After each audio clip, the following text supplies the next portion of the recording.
TV show shooting. ये खौफनाक और सच्ची घटना मुंबई की है। मुंबई फिल्म और टीवी इंडस्ट्री का देवता है। यहाँ हर रोज सैकड़ों फिल्म्स और सीरियल्स की शूटिंग चलती है। रोज हजारों एक्टर्स काम मांगने सड़कों पर उतरते हैं। किसी का करियर बनता है तो किसी की जिंदगी बर्बाद हो जाती है। शनाया भी ऐसी ही एक एक्ट्रेस थी जिसने मुंबई में रहकर खून पसीना एक किया और आज वो टीवी इंडस्ट्री की क्वीन है। आज हालात ऐसे हैं, शनाया शो में ना हो तो शो का टीआरपी ही नहीं बढ़ता। इसीलिए काम देने के लिए शनाया के घर के सामने प्रोड्यूसर्स की लाइन लग जाती है। लाइन तो लगनी ही थी। शनाया बेहद खूबसूरत थी और साथ ही साथ बेहद टैलेंटेड भी। शुरू में उसे तकलीफ हुई, लेकिन बाद में जो ग्रैंड सक्सेस मिला उसने उसे सब कुछ दे दिया। सक्सेस की वजह से शनाया बहुत ही घमंडी हो गई थी। अब इतने सक्सेस के बाद घमंड तो बनता है। शनाया जिस सेट पर जाती उस सेट पर उसके घमंड के किस्से ना सुनाए जाएं, ऐसा तो हो ही नहीं सकता। स्पॉट, स्पॉट, चाय लेकर आओ। अभी लाया मैम। स्पॉट ने चाय बनाई और चाय में 2 चम्मच शक्कर घोलने लगा। तभी स्पॉट इंचार्ज आया। ये चाय शनाया मैम की है ना? हाँ, क्या बात है?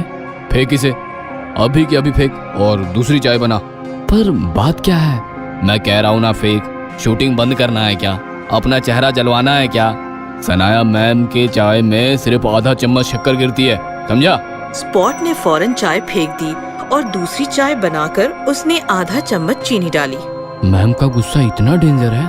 तू नया है अभी। ये बात 2 साल पहले की है। इसी प्रोडक्शन की एक सीरियल चल रही थी। शूटिंग होल्ड करो, मुझे चाय पीनी है। अभी लाया मैम। स्पॉट चाय लेकर आया और शनाया चाय पीने लगी। पहला घूंट पीते ही उसने चाय से भरा हुआ कप स्पॉट के चेहरे पर फेंक दिया। स्पॉट का चेहरा जल गया। चाय में शक्कर की दुकान खोल दी क्या? इडियट, पता नहीं चाय के कप में सिर्फ आधा चम्मच शक्कर गिरती है। मोटी हो गई तो सॉस के रोल करती फिरूंगी। निकल यहाँ से और दोबारा अपनी शक्ल न दिखाना मुझे। बेचारी का पूरा चेहरा जल गया होगा। तो चेहरे की बात कर रहा है। रात को उसे ही जलाना पड़ा। मतलब वो स्पॉट सबके सामने हुई बेइज्जती बर्दाश्त ना कर पाया। उसने जहर खाकर खुदकुशी कर ली।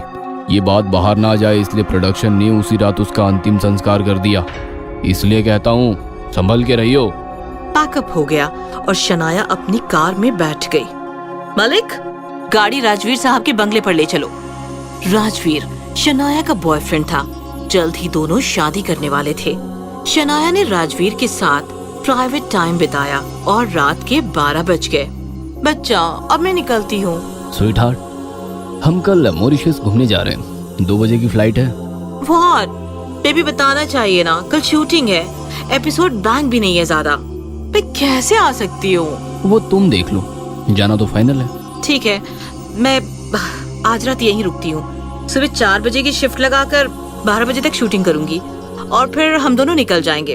ओके? फिर क्या, शनाया ने प्रोड्यूसर को कॉल करके बता दिया और वो राजवीर के पास रुक गई।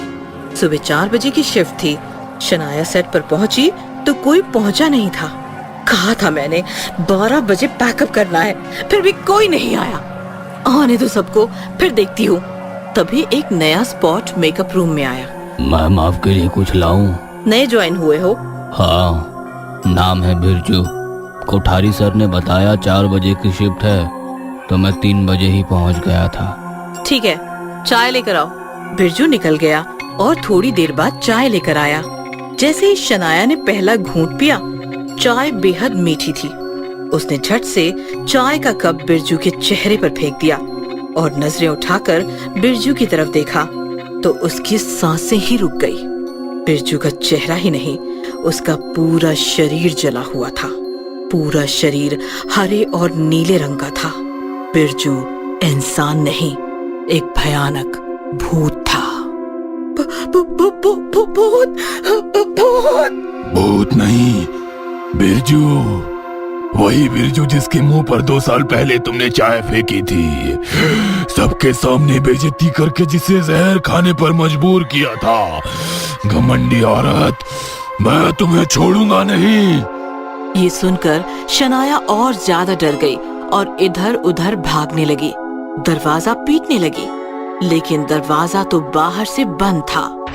बचाओ, बचाओ, हेल्प, कोई है, प्लीज हेल्प।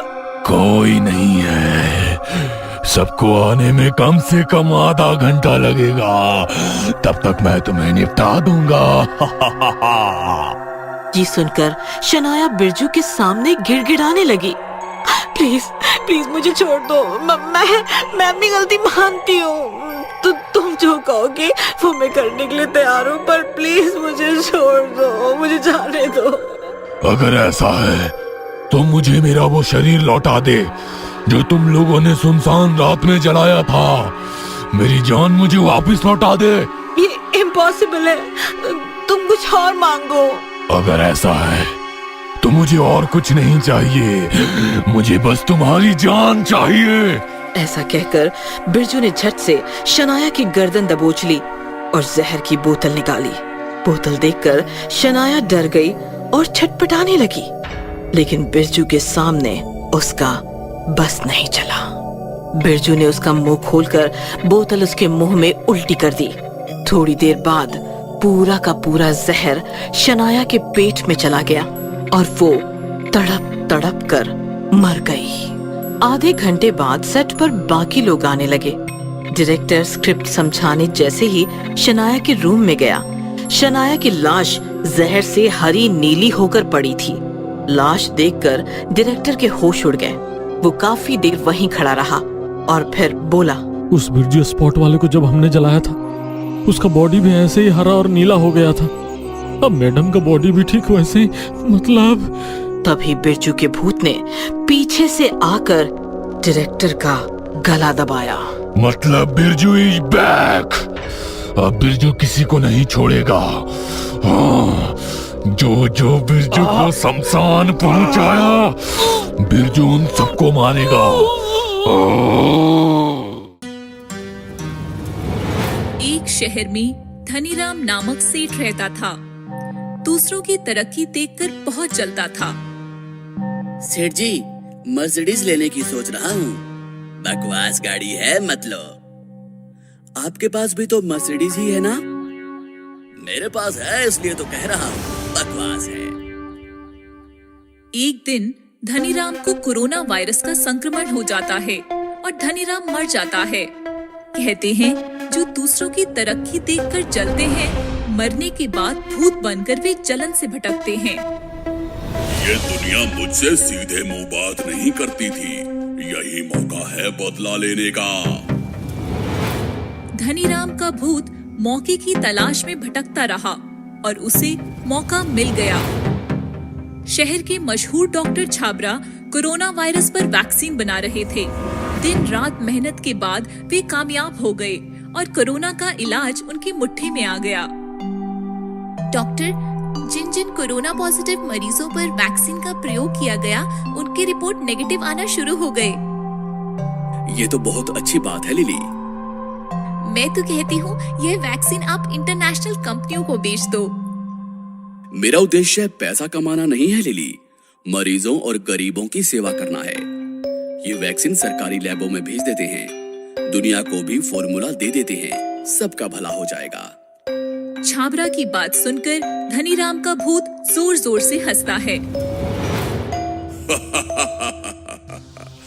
बेवकूफ कहीं का, इसकी जगह पे मैं होता तो वैक्सीन बेचकर अपने हजारों पीढ़ियों का बैठे बैठाए उद्धार करता। मैं भी देखता हूँ ये वैक्सीन कैसे बाहर जाती है। डॉक्टर छाबरा वैक्सीन लेकर सरकारी लैब की तरफ निकलते हैं। तभी कार के पिछले सीट पर धनीराम बैठ जाता है। धनीराम छाबरा का पीछे से गला दबाता है और वैक्सीन छीनता है। गला दबाने से कार का संतुलन छूट जाता है और कार खाई में गिरकर छाबरा मर जाता है। वैक्सीन पाते ही धनीराम का भूत बौखला जाता है। धनीराम एक बड़े न्यूज चैनल के स्टूडियो में जाता है, जहां लाइव डिबेट चल रही थी। भूत देखकर सब डरकर भाग जाते हैं। भूत भूत भूत। और धनीराम कैमरे के सामने बैठ जाता है। सुनो है दुनिया वालों, कोरोना का वैक्सीन मेरे हाथ में है। वैक्सीन बनाने वाले तुम्हारे भगवान डॉक्टर छाबड़ा को मैंने भगवान के पास भेज दिया है। अब मैं ही तुम्हारा भगवान हूँ। कोरोना से बचना है तो मेरी बात मानो। देश में जितने भी गली मोहल्ले हैं, चौक हैं, रास्ते हैं, सबको सेठ धनीराम का नाम दिया जाए। मेरे मंदिर बनवाए जाए, मस्जिदें बनवाई जाए, स्कूल और यूनिवर्सिटीज सबको मेरा नाम दिया जाए। नहीं तो वैक्सीन मैं तोड़ दूंगा। फिर तुम वैक्सीन कैसे बनाओगे? यह सुनकर पूरी दुनिया हिल जाती है। सरकार उलझन में पड़ जाती है और यह केस सीबीआई को सौंपा जाता है। सीबीआई डॉक्टर छाबड़ा की असिस्टेंट लिली से पूछताछ करती है तो लिली बताती है, इस वैक्सीन का फॉर्मूला तो डॉक्टर छाबड़ा के साथ ही खत्म हो गया। अब वैक्सीन की टेस्टिंग करके ही उसे बनाया जा सकता है और वैक्सीन तो धनीराम के पास है। सीबीआई सरकार को रिपोर्ट करती है। सरकार लाचार होकर धनीराम की बात मानती है। सब जगहों से पुराने नाम हटाए जाते हैं और सेठ धनीराम का नाम दिया जाता है। धनीराम के मंदिर बनाए जाते हैं। विद्यालयों और यूनिवर्सिटी को भी धनीराम का नाम दिया जाता है। धनीराम खुश होता है। जो मैं जीते जी नहीं कर सका वो मरने के बाद कर दिखाया। दुनिया अब मेरे कदम चूमेगी। मेरी बीवी मेरा बेटा कितना खुश होंगे जब वो मेरा नाम देखेंगे। इधर धनीराम दुनिया को सताता रहा और उधर धनीराम की फैमिली रो रही थी क्योंकि उसका इकलौता बेटा भी कोरोना का शिकार बन गया था। जब यह बात धनीराम को मालूम हुई तो वह अस्पताल गया। मुझे नाम और शोहरत नहीं चाहिए, मुझे तो बस मेरा बेटा चाहिए। आप तो मर गए, अब बेटा न रहा तो मैं कैसे जीऊंगी? धनीराम हैरान होकर डॉक्टर से कहता है, डॉक्टर मेरे पास वैक्सीन है, मेरे बेटे को चढ़ाओ जल्दी। इस वैक्सीन का प्रयोग हमें करना नहीं आता। ये तो सिर्फ डॉक्टर छाबड़ा की असिस्टेंट लिली ही जानती है। धनीराम लिली को उठा लेता है। छोड़ो, छोड़ो मुझे। मेरा बेटा मर जाएगा, उसे बचाओ। इस वैक्सीन का प्रयोग सिर्फ तुम ही कर सकती हो। लिली को लेकर धनीराम अस्पताल आता है। ये लो वैक्सीन, चढ़ाओ मेरे बेटे को, नहीं तो मैं तुम्हें मार दूंगा। जल्दी करो। लिली मजबूर थी, वह वैक्सीन चढ़ाती है। वैक्सीन चढ़ाते ही थोड़ी देर में धनीराम का बेटा तड़प कर मर जाता है। हे डॉक्टर, ये क्या हुआ? डॉक्टर चेक करता है और कहता है, ये मर गया है। अंदर जाकर वैक्सीन जहर बन गई। कोरोना से शायद बच भी जाता, पर वैक्सीन ने तो इसकी जान ले ली। धनीराम गुस्सा होकर लिली से कहता है, ये कैसी वैक्सीन बनाई तुम लोगों ने? मेरा बेटा मर गया। ये हमारी नहीं, तुम्हारी गलती है बेवकूफ। वैक्सीन बनने के बाद अच्छी तरह स्टोर करना पड़ता है और तुम इसे हाथ में लेकर घूम रहे थे, इसी वजह से ये जहर बन गई। तुम छाबड़ा को मारकर वैक्सीन चुराते नहीं तो आज तुम्हारा बेटा जिंदा होता। वैक्सीन तो दूसरी भी बन सकती है, पर तुम्हारा एक ही बेटा था। अब तुम दूसरा बेटा कहाँ से लाओगे? धनीराम की बीवी धनीराम से कहती है, तुम्हें दुनिया से नफरत थी, तो इसमें मेरे बेटे का क्या कसूर था? जाओ यहाँ से, मैं तुम्हारा मरा मुंह भी नहीं देखना चाहती। धनीराम का भूत बुरी तरह से टूट जाता है और वहाँ से चला जाता है। कहते हैं आज भी धनीराम का भूत भटक रहा है। आज भी उसे मुक्ति नहीं मिली। पहले नफरत की आग में जल रहा था, आज पछतावे की आग में जल जलकर तड़प रहा है। माफी दे दो, माफी, मुक्ति दे दो, मुक्ति।